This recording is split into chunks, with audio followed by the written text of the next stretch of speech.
This Father's Day, dads and their families are reflecting on what this day really means to them. I'm Bronte Starofsky with what they say they really want to feel appreciated. Jiffy Lube in Joplin celebrating dads with a car show. How SEK celebrated 620 Day. The 4 states' most watched news starts now. Today is Father's Day, and some 4-staters spent the day at a local farm show to thank their dads and father figures. This is KOAM News at 10. I'm Chris Warner. KOAM's Bronte Starofsky spoke with these dads to see what they really wanted for Father's Day and how their families showed their appreciation for them. Father's Day is meant to celebrate the fathers, grandfathers, and father figures in our lives and give them thanks for all that they do. In Stott City, one farm is giving back in the same way that they do for mothers. Mothers and fathers are both equally important in children's lives, and so we wanted to say thank you by offering 50% off to all of our fathers and grandfathers and father figures who come to the farm today. And we also have some fun activities such as the monster truck, which is parked out front. The monster truck vendor who's here just to appeal to some of that gearhead nature that fathers tend to have, though not all fathers. We spoke with one dad visiting the farm who says a simple thank you is all he needs. My daughter made me a nice card this morning, had a little game involved with it, so that was fun. So yeah, it's a good day. Probably just acknowledgement of something that I did for them for that day works for me. Just to say thanks, that's all I need. His daughter Hannah says she's using the day to let her dad know how much she appreciates him. I appreciate how hardworking he is and that he'll always put me and my sister first no matter what we say or do.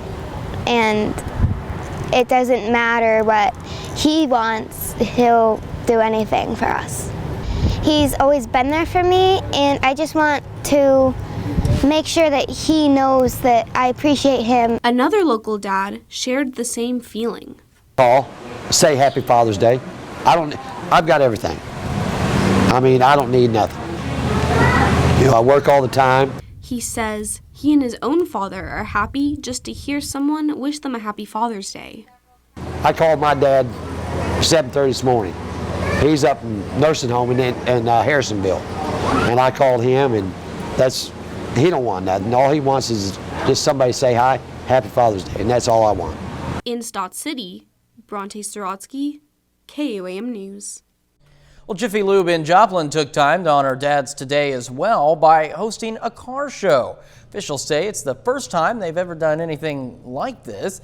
They invited car owners and enthusiasts out to their shop on East 20th Street to have music competitions, of course, chat about cars, and enjoy some good barbecue food.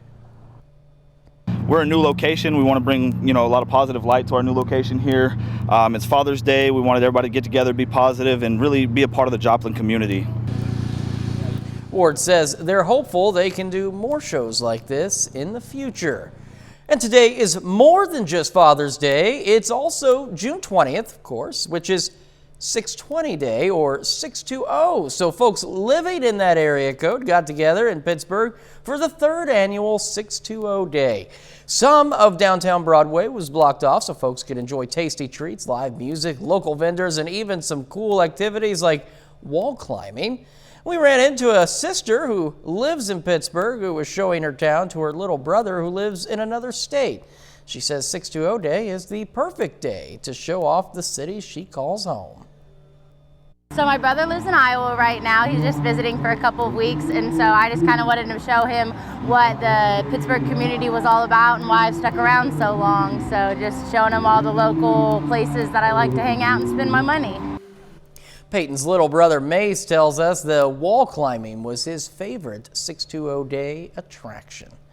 Another hot one in the books. We've said that quite a few times, but we may not have to say it tomorrow. Nick Kelly joining us. We're definitely not going to say it for tomorrow, Chris. We're getting that deserved break from the heat as advertised starting tomorrow. But to kick off the summer season today and to celebrate Father's Day, certainly was very summer-like. 72 this morning and topping out 93 at Joplin Regional. Both numbers running above normal for this time of the year, by the way.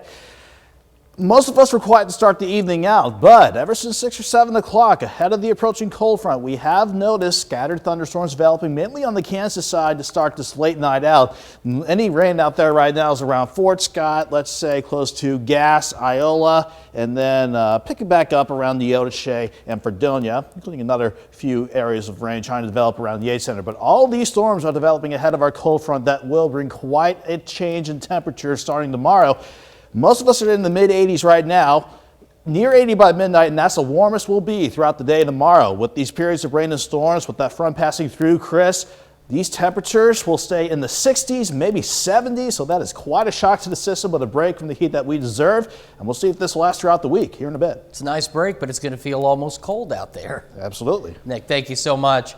Well, a Wichita police officer is hospitalized in critical condition after being shot multiple times in South Wichita late Saturday.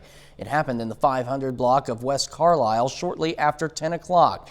Wichita police say officers were called to check the welfare of someone at a home in that area. 2 officers arrived at the scene and someone in the home started firing shots at them.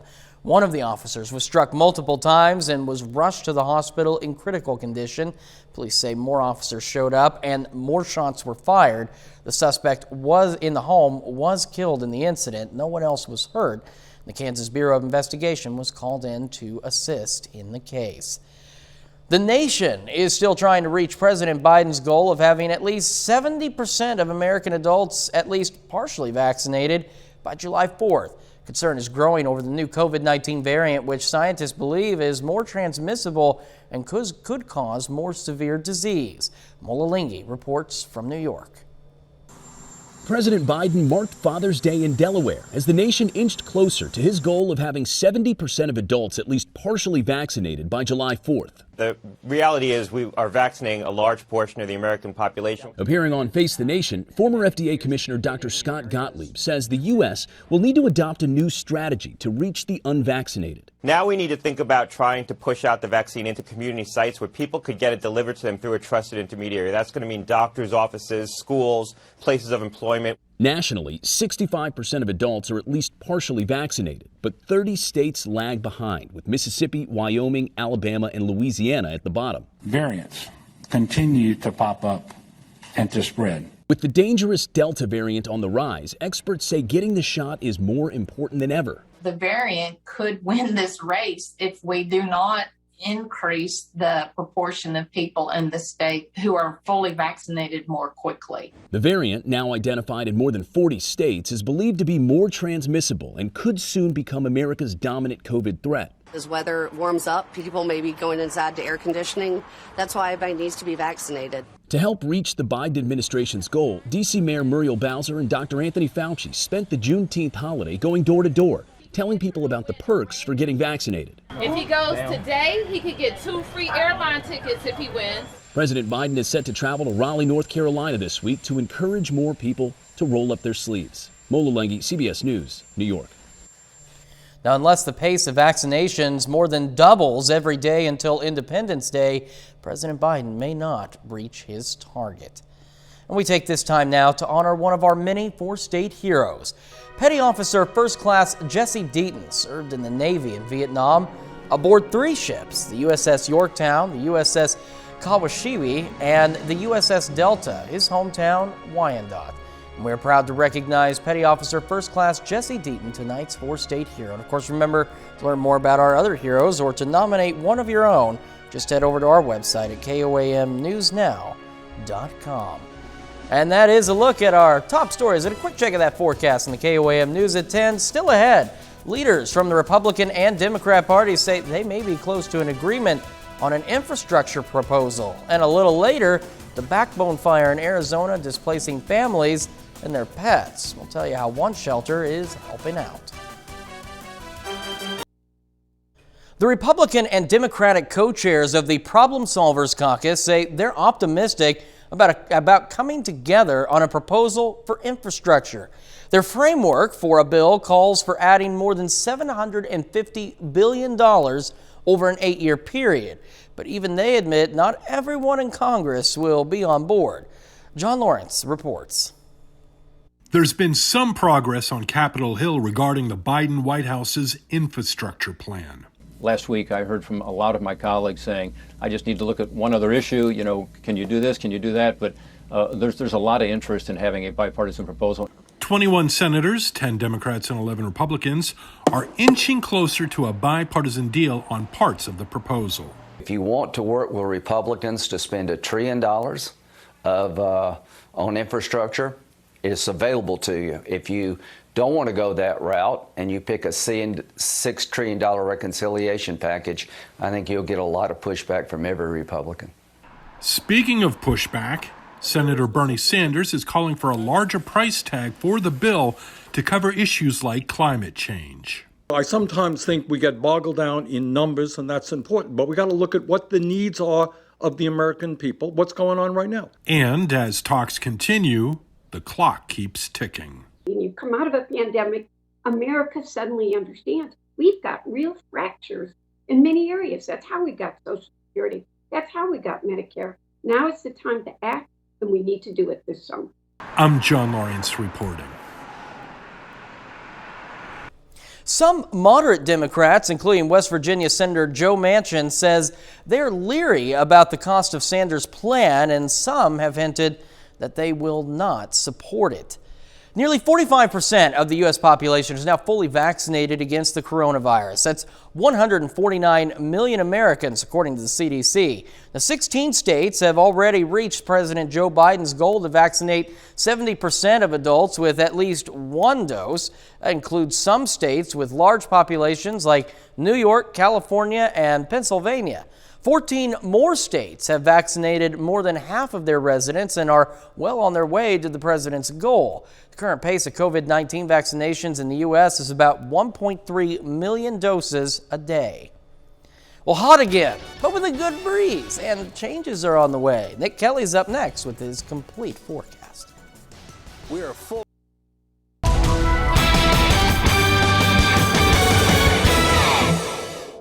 We had a pretty nice and quiet day overall to start make that official summer season around here. Not to mention Father's Day as well. It looked nice from start to finish from Indigo Sky Casino Resort outside of Seneca, Missouri. However, as advertised, our next cold front is already starting to march on through, and out ahead of it since 6 or 7 o'clock this evening, we have seen some scattered thunderstorms develop.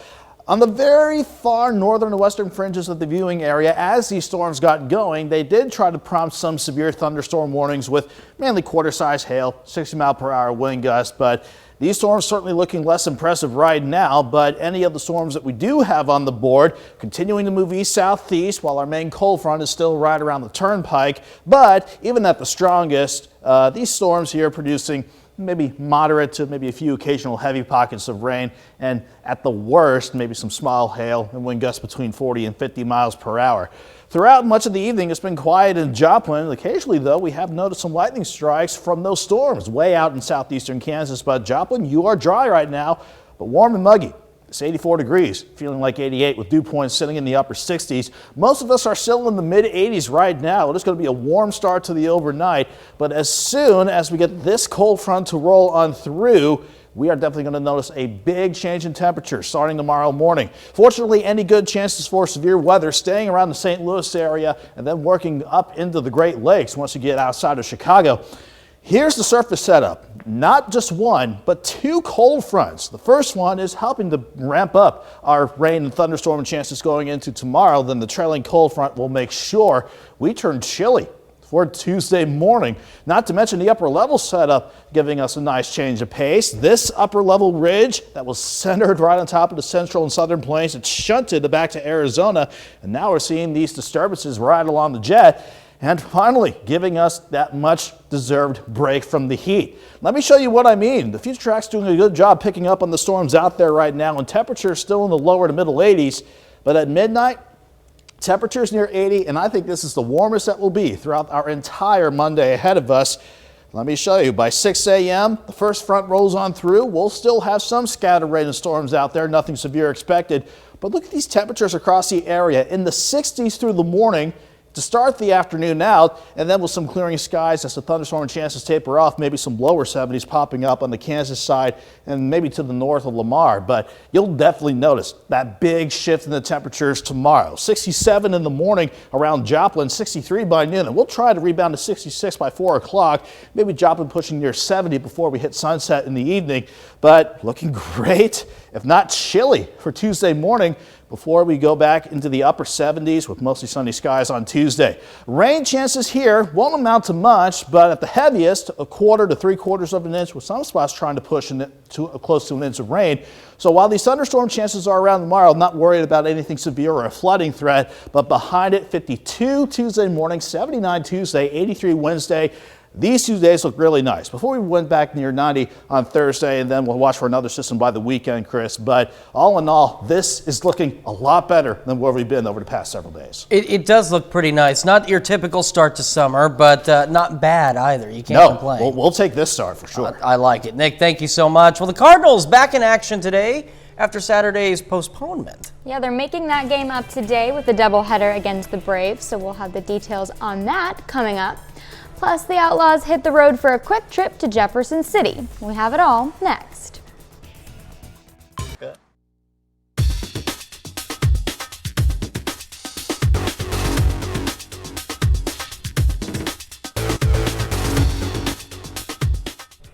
This is the Toyota Sunday Night Sports Feed.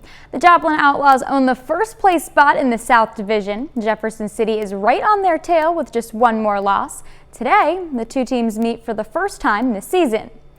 Joplin on the road, they shut out the Renegades 11-0. Christian DeJesus gets the start on the mound for the Outlaws and pitches 5 clean innings with 9 strikeouts. Drake Angeron goes 4 for 4 at the plate, and the Outlaws return home to host Nevada on Monday. Now to the major leagues. Kansas City wrapping up a series with the Boston Red Sox today. The Royals opened with a win before falling to the Sox 7-1 on Saturday. Game 3 here, Red Sox on the board first.